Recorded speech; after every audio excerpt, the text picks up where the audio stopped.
కుటుంబ రహస్యం ఇది. హాయ్ మిత్రులారా, నమస్తే. ఈరోజు గురుగారు మమ్మల్ని రావడానికి వచ్చారు. జగన్ పేరు ఉంగరాల వెంకటేశ్వరరావు. వెంకటేశ్వరరావు. టైటిల్ బాగుంది. నా పేరు పవన్ మునీంద్ర బాబు. పవన్ మునీంద్ర అనిల్ సాంగ్ గారు నమస్కారాలు. ఇందులో రాసుకున్నారు. గురుగారు థ్యాంక్ యూ. మనం కలవటానికి గురుగారు మనం ఫోన్ చేశారు. మనకి సమయం గురించి సదా పొద్దున్న మాట్లాడడానికి వచ్చాము. ఆయన చాలా సీనియర్. మీ ప్రొఫైల్ మీరు ఏం చేస్తున్నారు దాని చెప్పండి. ఇది ఇప్పుడు ఫస్ట్ దీన్ని ఈరోజు మార్నింగ్ బీట్రూట్, యాపిల్, క్యారెట్, ఇంకేదో కూర వేసి తేనె వేసి ఫస్ట్ దీన్ని తీసుకుంటాం. కొంచెం ఆగిన తర్వాత దీన్ని తీసుకున్న తర్వాత పప్పులు తీసుకుంటాం. ఇక నానబెట్టి నైటు. దాని తర్వాత అది పెరుగన్నం సిద్ధంగా ఉంది. నైట్ నానబెట్టిన ముడి బియ్యం, పెరుగన్నం, ఉల్లిపాయలు కోసి. కాబట్టి మా సోదరులైన ప్రేక్షక దేవుళ్ళందరికీ మా హృదయపూర్వక నమస్కారాలు. మేము మీరు వేరు కాదు, మీరంతా ఒకటే. కాబట్టి అందుకని చెబుతున్నాం మీరు కూడా ఇవన్నీ తీసుకొని ఆరోగ్యం ఉండాలని. దీన్ని మీరు లైక్ చేయండి, క్లిక్ చేయండి అని మేము చెప్పట్లా, చేయగాకండి, కానీ చూసి ఫాలో అవ్వండి. అంతేకా లైక్ చేసినందువల్ల మాకు వచ్చేందువల్ల లేదు, కిక్ చేసినందుకు మాకు వచ్చేది లేదు. చూసి ఫాలో అయితే మీకు ఏదైనా వచ్చుద్ది, మీ ఆరోగ్యం వచ్చుద్ది, మీరు ఆనందం వచ్చుద్ది, మీరు ఆనందంగా ఉంటారు. Okay, thank you. మాట్లాడుకుంటూ గురుగారితో నేను సరదాగా మాట్లాడుకుంటున్నాం. మమ్మల్ని అడుగుతున్న శక్తిగా ఆకారం లేదు కాబట్టి కప్పలేవు. దేహ ఆరోగ్యం మలమూత్రంతో నిండిపోయింది. మాకు వద్దు అంటున్నాం. దేనికి గొప్ప చెప్పండి. మేము మీకు కప్పాలనుకుంటాం. అభ్యంతరం ఉందా? కాబట్టి నువ్వు నాకంటే సీనియర్ కాదు అంటారు. ఇది ప్రాక్టీస్ మాట్లాడుకోవాలి. ప్రపంచం అంతా తిరిగి ఉండవు. మ్యారేజ్ కూడా చేసుకోలేదు, ప్రపంచానికి సేవ చేద్దామని డిసైడ్ అయ్యాం. నువ్వు మేమంతా కాబట్టి కప్పాల్సింది నీకు. ఆయన అడగా గుర్తు చేస్తాను. చెప్పండి. ప్రపంచాన్ని మ్యారేజ్ కూడా త్యాగం చేసుకుంటే ఎన్నో గురువులు కట్టాడు. ఇప్పుడు 300 మంది ఆధారపడి ఉన్నారు. అంటే ప్రపంచం అంటే మిలిటరీ దానికి ఒక అడ్వైజర్గా పెద్ద ఆయనగా ఉన్నారు. ఇన్ని క్వాలిటీస్ మీ దగ్గర పెట్టుకొని, కానీ మీరు అన్ని ఉండి కూడా చిన్న మనసుతో మమ్మల్ని కలవాలని పెద్ద మనసుతో ఇక్కడికి వచ్చేది చూడు. అంటే మీరు గ్రేటా కాదా అదే అడుగుతున్నాను. నేను మీ చిన్నతనం నుంచి అంటే మీరు పడ్డ ఇది కష్టాలు ఏ విధంగా పైకి వచ్చారు అనేది నేను చూస్తున్నాను. కాబట్టి నాకంటే కూడా మీరే గొప్ప అని చెప్పండి మనస్ఫూర్తిగా నేను ఆయన అనిపిస్తున్నాడు. కరెక్ట్. ఇప్పుడు ఏంటంటే ఇప్పుడు దాకా మనం మాట్లాడుకున్న కరెక్ట్, మీరు అన్నది కరెక్ట్, మేము అన్నది కరెక్ట్. బ్యాలెన్స్ అయిపోయింది. మరి అందరూ ఎవరు తప్పు కాదు, అందరూ సమానులే. మంచి పాయింట్ వచ్చాం. ఎందుకంటే ఆ బుద్ధుడు అనిపిస్తున్నాడు. ఎందుకంటే నేను లేకపోతే బుద్ధుడితో కూర్చొని తపస్సు చేస్తున్నాను. వెళ్తారు చాలా ఇయర్ ఒక 1 month ఉంటారు. వాళ్ళతో నేను బుద్ధిలో ఉంటారు. కూర్చోన్నాను ఒక హిమాలయ పర్వతంలో ఉన్నట్టే. చూడండి నా ప్రేక్షక దేవుళ్ళారా, అంటే మేము ఉండాలి సిటీ హైదరాబాద్ నడిబొడ్డులో ఉన్నాం. కానీ ఇక్కడ నుండి కూడా వాతావరణాలు హిమాలయాల్లో ఉన్నట్టు ఉందని గురుగారు ఫీల్ అయ్యారని చెప్తారు అన్నమాట. ఎందుకంటే మనం ఎక్కడ ఉండాం అనేది కాదు, మనం ఎలాగ ఉండాం అనేది ఇంపార్టెంట్ అనేది. ఖచ్చితంగా నేను హిమాలయ పర్వతం వెళ్తే ఇటువంటి ఈ విధంగా అలంకరించిన హౌస్ లోనే నేను అక్కడ ఉండేది. అది మీకు చూపిస్తాను. ఫోటోలు ఉన్నాయి. గురువు గారితో తపస్సు చూస్తాను.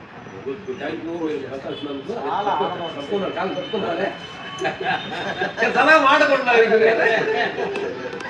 ఎవరికి గొప్పతావు చాలా. బుద్ధుడు అన్నాడు కదా, బుద్ధుడు ఒక మహారాణి మ్యారేజ్ చేసుకున్నాడు. ముందు అడిగింది కదా, ఎవరాడు వచ్చి రాదు నువ్వు బాగున్నా నేను పెళ్లి చేసుకోవడానికి వచ్చింది ఆడ ప్రపోజ్ పెట్టింది. అప్పుడు బుద్ధుడు అన్న మాట ఏంటంటే, ఈ మలమూత్రాలతో నిండిన దేహానికి ఇప్పుడు నీలో కూడా ఇదే ఉంది, నాలో కూడా ఇదే ఉంది. దీనికి నేను మ్యారేజ్కి అంగీకరిస్తాను. అప్పుడు ఆ ఎవరాడిని కోపం వచ్చేసి బుద్ధుడిని కొట్టించడానికి ఊరు నుంచి బయటకు పంపేసి బయట ఇచ్చింది. మేము బుద్ధిపాసన చేసినప్పుడు చెప్పిన కథ ఇది. ఆ తర్వాత కొన్ని రోజులకి బుద్ధుడు ఆనాపానసాన్ని ఫాలో అయ్యి ఆ పెద్ద శిశురాలు అయింది. అతను నేను ఒక చిన్న సంగతి చెప్పచ్చా? చెప్పండి. నేను దగ్గర అనుభవాలు. నేను హిమాలయ పర్వతం తిరిగాను, రకరకాలుగా తిరిగాను, రకరకాల స్టేట్లు తిరిగాను. కానీ బుద్ధుని గురించి నేను తెలుసుకోలేకపోయాను. మీ గుండా నేను ఇప్పుడు తెలుసుకున్నాను ఒక విషయం, చాలా గొప్ప విషయం. నేను రాసే పుస్తకాలకి మీరు చెప్పిన ఓటు నాకు చాలా బాగా నచ్చింది. బుద్ధుడిని బయటకు నెట్టేసారని ఇప్పుడు మీరు అన్నారు, అది నేను తెలుసుకోలేకపోయాను. ఈ రోజు బుద్ధుడిని ఆ శివుడే, పరమశివుడు ఈ బుద్ధుడు ఈ రోజు మీలో దొరబడి నేను రాసే కళానికి నాకు ఒక మంచి రాస బాట, ఒక రోడ్డు ఏర్పరిచాడు.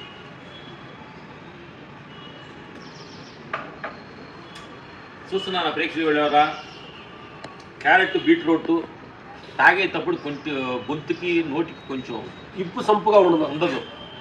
ఏదైతే మీ నోటికి రుచికరంగా ఉంటుందో అది బాడీకి హానికరం. అప్పుడప్పుడు మన బాడీని కూడా మనం అడగాలి, లోపల నేను దీన్ని పంపిస్తున్నాను, నేను తిండి పంపిస్తున్నాను, లోపల నీకు అది కరెక్టా కాదా, నీకు ఎలిజిబిలిటీయా లేదా అని లోపల ఉన్న పేగుల్ని, కిడ్నీస్ని అండ్ వీటిని వాటిని లంగ్స్ని, వీటిని పేగుల్ని, లెఫ్ట్ కిడ్నీ, రైట్ కిడ్నీస్, వీటన్నిటిని కూడా అప్పుడప్పుడు మనం వాటితో మాట్లాడాలి. అమ్మ నేను అడ్డమైన చెత్తాను తింటున్నాను, లోపల నీకు ఎంత కష్టపడుతున్నావు, నీకు ఇబ్బందిగా ఉందా లేదా అనేది కొంచెం మనం వాటిని కానీ మన సైట్ని తీసుకోగలిగితే చెబితే నాకేం కావాలని చెబితే అయ్యి కాకుండా నీకు ప్రపంచంలో అడ్డమైన చెత్త అంతా తినేది లోపలేస్తే అమ్మ ఎంత ఇబ్బంది పడుతుంది అనే సత్యాన్ని మనం అప్పుడప్పుడు మనం కూడా ఆడితో మాట్లాడుకోవాలి. మనలో ఉన్న ఆయుర్వేదాలతో కూడా గురుగారు మనం అప్పుడప్పుడు మనం డిస్కషన్ చేయాలి. అమ్మ నేను పొద్దుగుని ఇన్ని సంవత్సరాలు నేను వాడుకుంటున్నాను పొద్దుగులు వాడుకోవడమేనా, నీకేమన్నా కొంచెం నేను హెల్ప్ చేయాలా, అప్పుడు మన దేహాన్ని అడిగినట్టు ఏం జరుగుతుంది. నాకు అందరం కూడా తెలుసుకుంటే అందరూ గుడికి వెళ్తా చేస్తున్నారు. ఊళ్ళో ఒక్క దేవుణ్ణి నీకేమైనా సరిపడుతుందా, నీకు వెజిటేరియన్ కావాలా, అసలు ఎక్కడ కొనుక్కుంటున్నావు, అసలు ఏమి తింటున్నావు, సన్నీళ్ళు సాగు చేస్తున్నావా, ఏళ్ళు కావాలా, నేనేమన్నా నా వంతు నాకు చేప నీకేమన్నా అన్నం వండి పెట్టాలా, నీకు ఎక్కడ ఉంటున్నావు నువ్వు, ఇంకా జాబ్ దొరుకుతున్నారు, ఖాళీ వచ్చి మీరు రక్షించుకోండి, ఎవరన్నా మాట్లాడుతున్నావు మనం, నాకు అది కావాలి ఇది కావాలన్నా కానీ భగవంతుడు ఏంటి అసలు ఎక్కడున్నావు నువ్వు, ఏం కావాలి, నీకు ఎవరు రికమెండ్ చేయాలా, చేయనక్కర్లేదు, ఆయన అనుకో, కానీ అడగటం కూడా చిన్నపిల్లలు అడగటం కూడా న్యాయం లేదా, మన చిన్నపిల్లలు ఆటాడుకుంటారు కదా, అమ్మ నాన్న అన్న అనుకుంటారు కానీ అమ్మ నీ అన్నం పెడతాను నీకు ఇది పెడతాను అంటారు కదా, అట్లా అంటే దేవుడితో మాట్లాడుకోగలం మనం. చాలా గొప్ప మీరు నేర్చుకోండి, చాలా నాకు 2-3 వాక్యాలు చెప్పారు మీరు బుద్ధుడి గురించి, అది నేను తెలుసుకోలేకపోయాను. నేను రెగ్యులర్గా వెళ్తున్నాను, కొన్ని సంవత్సరాల నుంచి వెళ్తున్నాను. వాళ్ళతో బుద్ధాస్తూనే నేను తిరిగేది కూడా బుద్ధాస్తూనే వాళ్ళతో తిరుగుతుంటాను, గురువు గారితో వాళ్ళు కూడా నాకు ఈ విధంగా చెప్పలేదు, మీరు చెప్పారు కాబట్టి నేను ఫస్టే చెప్పాను. హిమాలయ పర్వతంలో ఉన్నది, హిమాలయ పర్వతం ఈ రోజు నేను హిమాలయ పర్వతంలోనే ఉన్నాను అనే దానికి నిదర్శన రాగానే లిఫ్ట్లో నుంచి రాగానే అక్కడ కూర్చోవాలని అనిపించు హిమాలయ పర్వతంలో ఉన్నాము అని చెప్పి నేను అనుకున్నాను. అంటే నా ప్రేక్షక దేవుడు కూడా చూస్తున్నవాడు కూడా ఏంటంటే అప్పుడప్పుడు మనం కూడా అసలు ఏంటి చూడటానికి, మాట్లాడడానికి, నడవడానికి శక్తి ఉంది కదా, ఈ శక్తి లేదనుకోండి దాని శవం అంటున్నాం, అందరూ తెలిసిందే. ఇన్నిటికి మూలమైన దీనికి ఇప్పుడు మనకి ఇప్పుడు ఉన్నాయండి, ఇప్పుడు వచ్చారు మీరు వచ్చారు మీకు ఏమైనా తిన్న కాకుంటారా అని అడిగి కూర్చున్నారని అడిగాం. అంటే ఈ శక్తికి ఒక చిన్న దానికంటూ ఒక చిన్న ఒక ఫిలాసఫీ దానికంటూ ఒక ఉంటుంది కదా, ఓ శక్తి గారు మీరు చూడటానికి మాట్లాడి మీరు ఉపయోగపడుతున్నాం కదా, ఏంటి నీ గురించి నేను చేయాలా అని మనం అడిగితే కొన్ని మనకు తెలుస్తాయి. అప్పుడు నువ్వేం చేయట్లేదు కదా, నేనేం చేసేది నువ్వు బొమ్మలా ఉంటావు. అప్పుడు మనం ఆయన అడిగాం అనుకోండి, నాకేం చేయ అవసరం లేదు, మొత్తం నేనే నీ చేస్తాను, నేను చేతన సంగతి అప్పుడు గుర్తుగా ఉంచుకో. ఎదురోడ్లో ఉంది కూడా నేనే అనుకో, ఎస్ చెట్టులో ఉంది నేను అనుకో, పుట్టలో ఉంది నేను అనుకో, పక్షిలో ఉంది నేను అనుకో. చూడు ఇక్కడ మమ్మల్ని నమ్మి ప్రకృతి ఇక్కడ నమ్మి అది గుడి కట్టుకొని ఉంది. ఓహో రామరాజు దగ్గరికి వస్తే నాకు సేఫ్ చేయరు.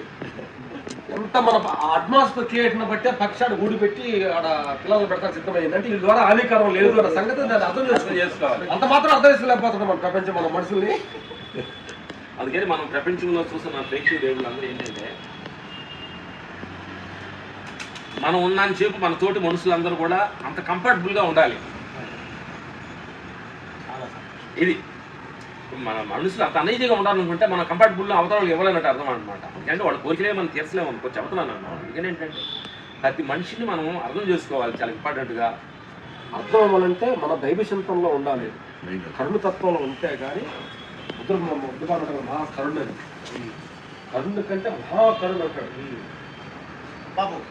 ఒకసారి చాలా ఇద్దరికి కూడా బాగా మంచి నాకు నోటు చెప్పారు. ప్రసాదాలు కూడా ఇచ్చేయండి. చాలా మీరేంటి అంటే వజ్రాల గారేనా ఉంగరాల సార్ పేరు మర్చిపోతున్నావు వజ్రాలు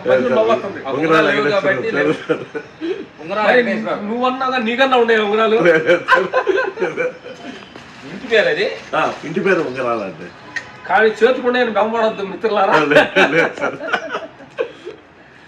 గురుగారు ఎంతో ప్రేమతోటి మాకు ఈ సేవలుగా పంపుతున్నారు. ఆయన పెద్ద మనసుకి మనస్ఫూర్తిగా మేము అన్ని చేసుకున్నాం తప్పక. టెంట్ నుంచండి టెంట్ నుంచండి